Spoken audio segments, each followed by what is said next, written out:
when I think Trump tweeted out something in 2014, and he said, remember, China is not our friends or not our ally. And he got like 300 retweets. It wasn't something big. He tweeted this back in 2014 or 2015. And then all of a sudden, one day, everybody in the news is talking about 5G. And prior to that day, we weren't really talking about it. And all of a sudden, hey, we got to be the leader in 5G. I'm like, 5G? So I'm going to start looking at 5G. Okay, 1G, 2G, 3G. 1G is the regular phone back in the days. 2G is whatever. 3G is the iPhone, and then 4G is the latest phone. And then now 5G is going to be changing the game. And most people go to, 5G is just a faster phone, right? Because that's what initially, we've always seen the G linked to a phone. Oh my gosh, I can download a movie in 3.6 seconds now on Netflix, a 2-hour movie, where before it was 3 minutes or 6 minutes, whatever, right? When you think about 5G, what do you think about of 5G and the capabilities and what it can really do to whoever that has access to it? That's a good question. So if you go back to 2007 when the iPhone came out. 2007. The top 5 in market cap were AT&T, General Electric, Microsoft, ExxonMobil, and Shell. Right? The phone comes out in 2007. I had one, 3G network. It's not a very good experience. 4G network comes out. By the way, we're the second country in the world to build a 4G network. Now you've got something, right? So when Steve Ballmer laughed at Steve Jobs, said, we don't need one of those. When you took the platform, which was the iPhone, and you married it up to the 4G network, which was the pipe for data, and it was a fast enough pipe, now you could create the apps, services, and business models that in 10 years led to the top 5 in market cap being Facebook, Amazon, Netflix, Google, and Microsoft. Right? So the Chinese see this and they're like, the platform and the pipe. So the smartphone, this iPhone, which was the first one, then Android. So Apple and Google, right, dominate the mobile platform that the app services and business models of that economy are built on. Now look at the iPhone. It's a hardware, software, tightly integrated, closed-walled system like Steve Jobs liked, and the data was encrypted. Why was the data encrypted? Why did San Bernardino happen? Because Apple's an American company, right? They know you want privacy. They encrypt their phone. So now you've got the platform, and Android also went on to encrypt their platform. So both encrypted, right? So private devices. Take the cloud away from it. Just look at the device itself. Sure. It's meant to be a private device. Right. Why? It's American product. Fast forward, to 2009, China starts to look at that. Says, okay, we want to dominate the next level, right? Not just the technology. We want the apps, services, and business models to be Chinese companies. And so Huawei gets hundreds of billions of dollars to develop 5G and ZTE. But then you have Baidu, Alibaba, and Tencent. So they're behind the Chinese firewall. They're protected. You can't have the fangs going in there. It's just the bats that control the e-economy within China. And then you start, at the same time you're developing 5G, right, the platform, and I'll get to that in a second, but you're also developing Baidu, Alibaba, and Tencent. So now when you walk into, and you're starting to see the emergence of the 5G world in China. So you walk into a restaurant after you've ordered your food, and a camera picks you up, and you said, hey, David, welcome, here's your food, right? So you're starting to get the feel of what a 5G world is. And what is a 5G world? The platform is the network. So this is mobile computing paired with a pipe. 5G is computing and networking combined on the same platform. So this goes away. You walk outside your door and you say Uber. You don't get on your phone and say, I want an Uber. You just say Uber. Camera picks up your face or a microphone picks up you. Come on. That's what 5G is. That's what 5G is. And then the Uber shows up. There's a camera on the car that sees you, knows who you are, don't have to ask you your name. You get in and you go to wherever you want. You get out and you go do whatever you want. So in this world, in the 4G world, this is a platform. It's yours, right? You don't want to be part of that, all of that data. Remember we just talked about how do you influence society? You don't want all that data to be out there about what you're doing.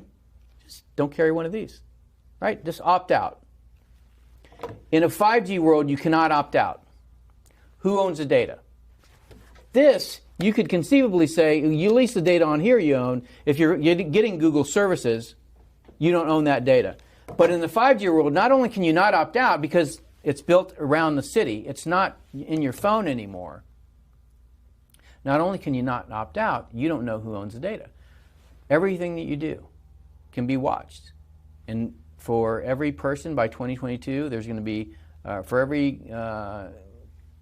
there's 2 cameras for every person. There's two people for every camera in China by 2022. They have 1 billion right now on surveillance. Right. 1 billion cameras in China right now. With artificial intelligence for facial recognition, right? So all of this is getting built right now in China. And who's helping them do it? Microsoft, Google, right? All of these companies that want to deploy this world into our country. So Baidu, Alibaba, and Tencent, that's where the world goes. It goes from 2007, AT&T, GE, and Microsoft to the FANGs to the BATs, right? Who owns the pipes? Me as a B2 guy, the first thing I look at in the country is where's telecommunications. You've got to take that out, number one. But if rather instead of taking it out, you own or control it, so Huawei builds the pipes, then because you're behind the Great Firewall, you've built the app services and business models of the 5G world. And you're, like I said, you're already starting to see that. You know, where your facial recognition is built into your interaction when you go into a restaurant, or when you go into a store, or when you go into a bank. You know, everything's about, you know, the device is connected.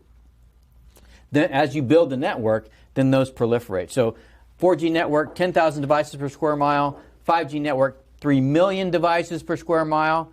You're not going to carry 12 smartphones. You may not even carry a smartphone. 10,000 to 3 million? 10,000 to 3 million. That's what 5G does. The connectivity explodes, right? So that allows you to put devices literally everywhere that can make your life more convenient or can track you. There's a bike in D.C. It's called Mobike. Have you seen these things? They're silver and orange. Look out for them next time you're in D.C. They're silver and orange, called Mobike. They had them when I was in 2016 when I get to Beijing. You take your phone, and by the way, I took a phone, right, a phone that I threw away when I got home, and I had said, you threw it away when I threw it away when I got home. Load all the apps on it that a Chinese person has, so I can understand what they do. You never have to carry a wallet. You never have to carry a key. It's all done on your phone. You can pay anybody, anywhere for anything, and they do. 900 people are on WeChat, and they spend 90% of their time in app doing things, or ordering airline tickets, buying food, whatever you want. You can have anything you want. 900 people or 900 million? 900 million people. Okay, so let me explain to you how effective what they built is.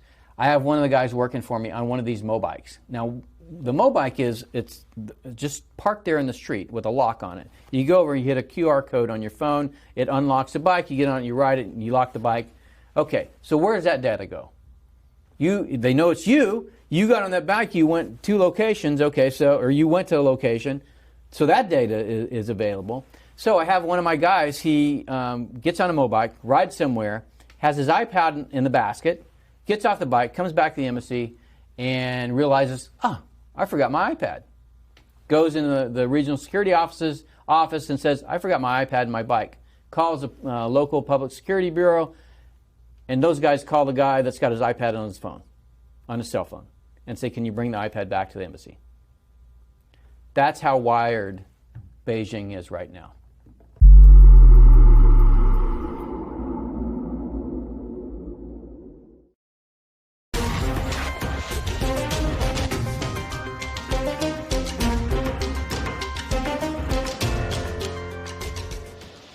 They're constantly monitored by facial recognition cameras that are able to instantly put a face to a name. Now, the Chinese are also ranked, given a mark out of a possible 950 points. A score in the 700s is considered good. Around the 500 mark is not. For now, the number is a sort of bank credit rating, keeping track of everyone's spending habits. I think being ranked is a good thing. A society has to have rules. It forces us to be well-behaved. It may seem scary, but it's just like that here. We're used to it, and anyway, we don't have a choice. But in an effort to keep all of its subjects in line, Beijing is taking the system a step further in 2020. It's aggregating data gathered by banks, private companies, and the state to rate if someone's a good or bad citizen.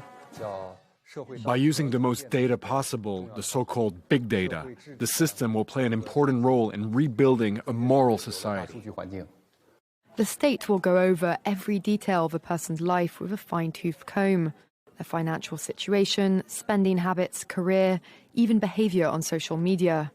Criticizing the government online or displaying outward signs of wealth is a no-no. On the other hand, praising the party or giving blood increases your social credit. Xiaowen Wang is a model citizen. She lives in Nanjing, a testing ground for social ranking.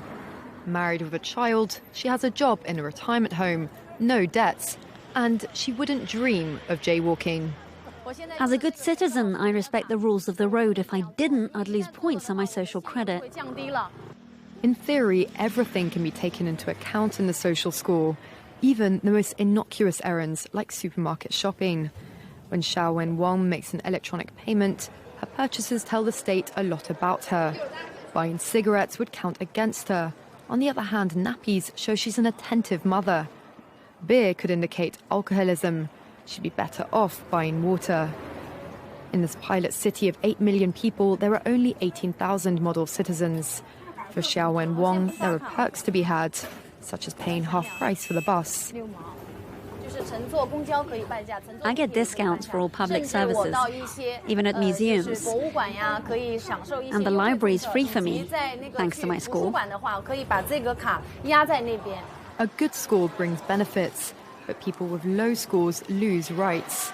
The cinema names and shames people considered untrustworthy, plastering their details, even their addresses, across big screens.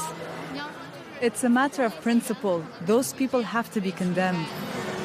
Those people aren't honest, so they have to pay the price. It's only right to pay your debts. You have to blacklist those that don't. The Supreme Court has created a blacklist for so-called bad citizens, those whose ratings have dropped to zero. On it are companies, but also 23 million people to date. Among them is this journalist Liu Hu. He got a little too close to uncovering corruption among high-profile party members. After being sued for defamation by the subject of a story he'd written, he was blacklisted. But he only realized when he tried to buy a train ticket and was told he was banned from traveling. That tells me I'm still on the blacklist. Punished because he's been branded untrustworthy by the state. Once you're blacklisted, you can no longer get a bank loan, start a business, buy an apartment, or even send your children to a private school. Liu Hu is among a tiny minority of people who have dared to criticize the system, which some are calling a digital dictatorship. I worry, because I think many people like me will be deprived of individual freedoms, and all of us will live with restrictions of one kind or another. After our meeting, Liu Hu learned that his name had been removed from the blacklist, but he still has a long way to go if he doesn't want to languish at the bottom of the social credit hierarchy.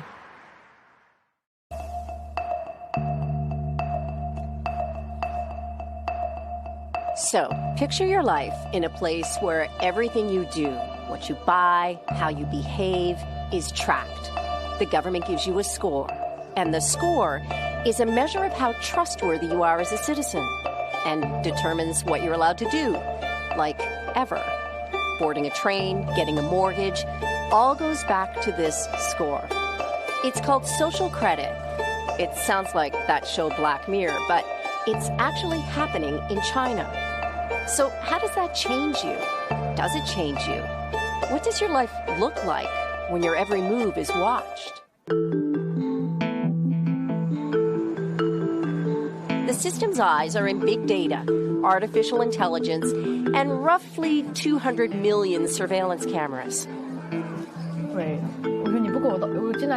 And that's totally fine with Ouyang Haoyu. She's 21, graduated from a good school with solid grades. She's diligent. She's nice. No surprise, she's a 752. That's That's her rating with Sesame Credit, a private company working with the government on the algorithms for the social credit system. The scores go from 350 to 950 and are based on habits and behavior. Buy clothes or diapers, it's good. A lot of alcohol, too many video games, not so good. Haoyu's 752 puts her in model citizen range and gets her discounts and privileges, like using a shared bike without a deposit.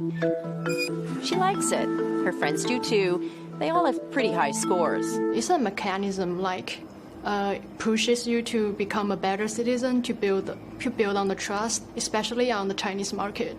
Because you're not going to be punished if you haven't done anything wrong. I think that's the point. I think the system is working as a warning or an alert to push people to do it, to be a good person. And it's mandatory. When it goes national, social credit scores will be assigned to every one of China's citizens for life. And what's weird is that so many people seem okay with it. It's complicated, but China went from extreme poverty to economic giant pretty quickly. A credit history system didn't grow at the same pace, so people would default on loans and get away with it. Add in scandals around fake food, tainted baby milk, counterfeit goods, and what you've got is a big problem with trust. So, in 2014, the Communist Party called for a system to allow the trustworthy to roam everywhere under heaven while making it hard for the discredited to take a single step. The model is a place called Rongcheng. It's in Shandong province. It's orderly. Streets are spotless. Cars slow down, which is unheard of in China. Words like honesty and credibility appear on propaganda posters. Display cases show pictures of Rongcheng's most honored citizens. You start with 1,000 points, and you can print out your report anytime. You lose points for things like jaywalking, littering, tossing cigarette butts, or spreading rumors. Cameras do a lot of the surveillance work, but it's pretty analog too, like posters that list the ways you can gain or lose points. And each night, local TV shows the surveillance highlights of the day. And then there's Zhou Aini. She's an information collector, a paid enforcer who walks around and writes down deeds about her neighbors. Like the man who carried a drunk person home. Things like this are good deeds, she said. But the farmer overheard swearing and being rude, yeah, bad deeds.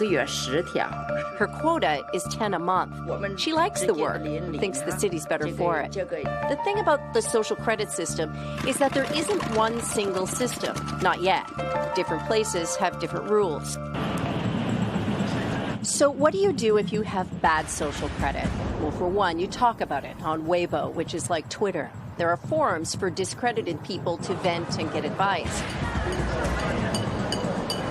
In Chongqing, we hooked up with Huang Huijun. He had a business until he was sued by a client, and Huang refused to pay 90 grand to settle it. So the court put him on a social credit blacklist, and things got way worse.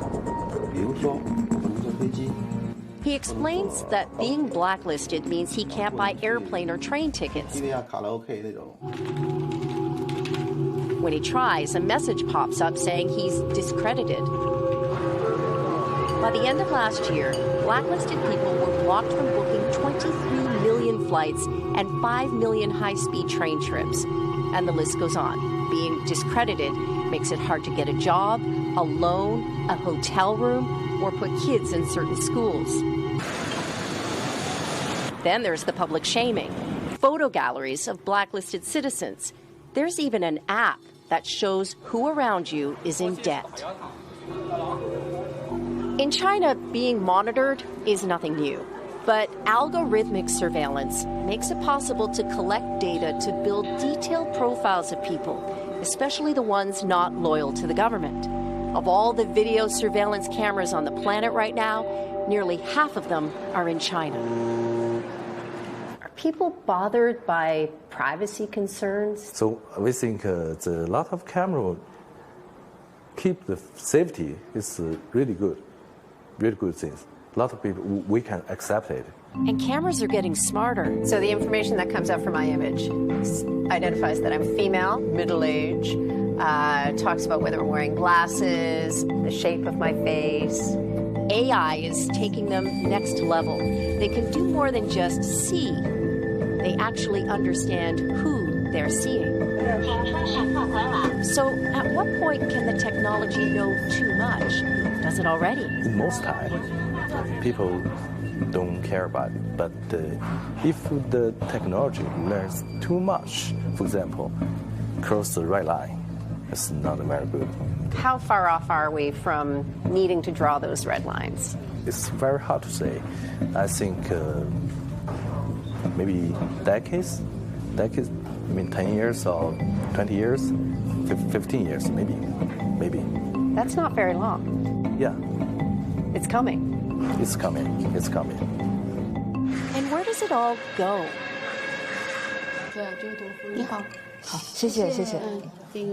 Hao-Yu isn't so bothered. Her Sesame score is high. Life is good and she's used to living most of it online.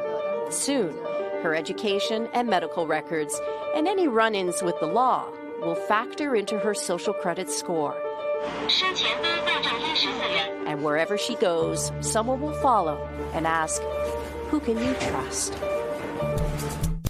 Hey, NBC News viewers, thanks for checking out our YouTube channel. Subscribe by clicking on that button down here and click on any of the videos over here to watch the latest interviews, show highlights, and digital exclusives. Thanks for watching. This video was made possible by Audible. Sign up for a 30-day free trial at audible.com/reallifelore and get a free audiobook plus 2 free Audible originals. What if every action that you took in your life was recorded in a score like it was a video game? Bad actions lowered your score, while good actions raised your score. Your score could easily be looked up by anybody online, and depending on how high or low it was, people may think higher or lesser of you. Your score's value reflects how everybody else in the real-world game of life perceives you as either a good or a bad person, while you, in turn, can easily look up anybody else's score to gauge their own trustworthiness right when you meet them. It might seem like a weird episode of Black Mirror, but at some point later this year, in 2020, the largest country in the world is set to roll out a nationwide system very similar to this concept that will affect the daily lives of over 17% of the human population, and it's called the social credit system. Once rolled out later this year, it's expected that every one of the 1.4 billion citizens of China will be assigned a social credit score that will increase or decrease depending on actions taken that are considered by the state to be either socially beneficial or socially harmful. It will draw upon an unprecedented amount of data, using an individual's government, financial, and criminal records, as well as their online search histories, shopping habits, and social media posts. The purpose of the system is to attempt to better monitor, rate, and regulate the financial, social, and moral behavior of China's citizens in perhaps the most ambitious social experiment undertaken in the 21st century. Citizens with higher scores can expect a multitude of social benefits, while citizens with lower scores can expect a multitude of social punishments. By using a system of rewards and punishments like this, the Chinese government hopes to influence what it considers better social behavior from among its citizens. But the idea for the social credit system didn't just come out of nowhere. China essentially began beta testing the system back in 2009,